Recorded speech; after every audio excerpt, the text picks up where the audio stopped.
1093 finally got a KVK matchup. With the wheel of disband falling in 1960, surely we won't be in yet another KVK with 60 GT. Right, Lilith? Leave me alone!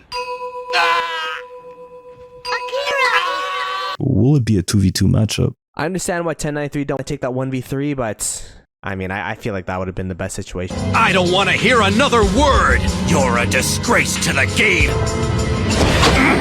It wouldn't be a true Rise of Kingdoms experience if there wasn't any drama involved. It just so happened that the Diplo chat got leaked with a few messages for us to go over. But looking at the power difference between the camps, one thing's for sure. As a wise retired man once said, somehow we are the weakest camp.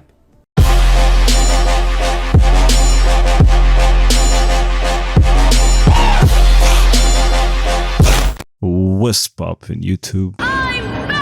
As you're most probably aware, 1093 finally found a KVK, but the drama surrounding this whole topic is so bad that heck, it even made me finally record a damn video. So sit down, grab a drink, and let's talk about it. I'd like to clarify that all the things I say in this video are my own opinions on this whole KVK thing, and not 93 as a whole. Before heading into Diplo, this is what the power of every camp look like.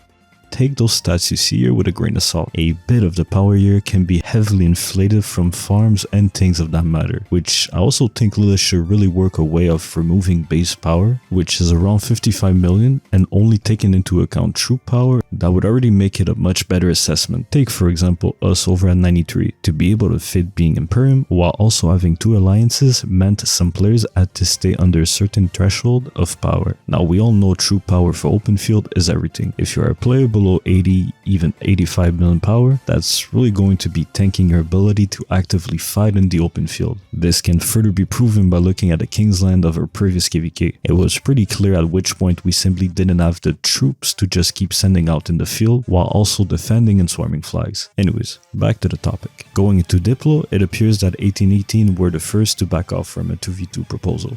Am I shocked? Frankly speaking, no, cause 1818... You a bitch.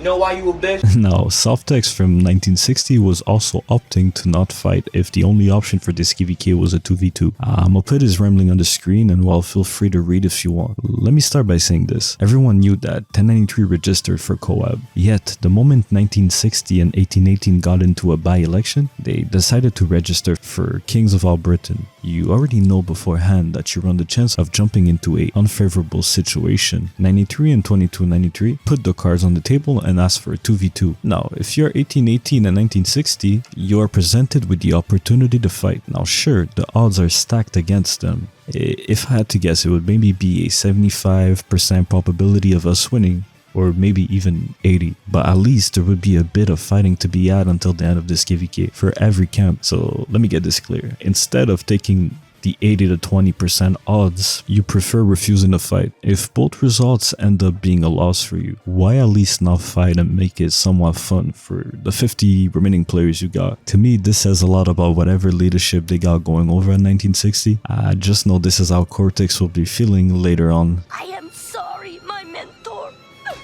I have failed you.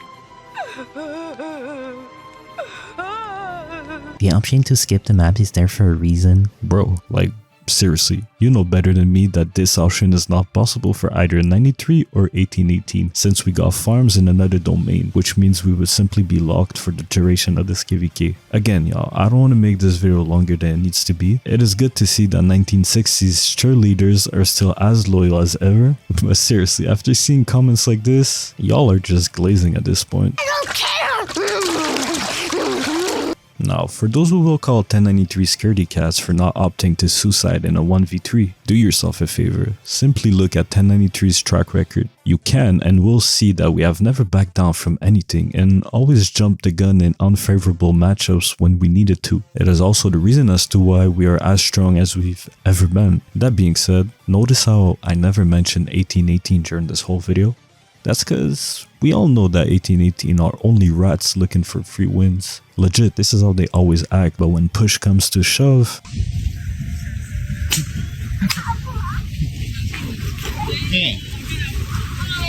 But this mentality coming from 1960s side was the real shock for me.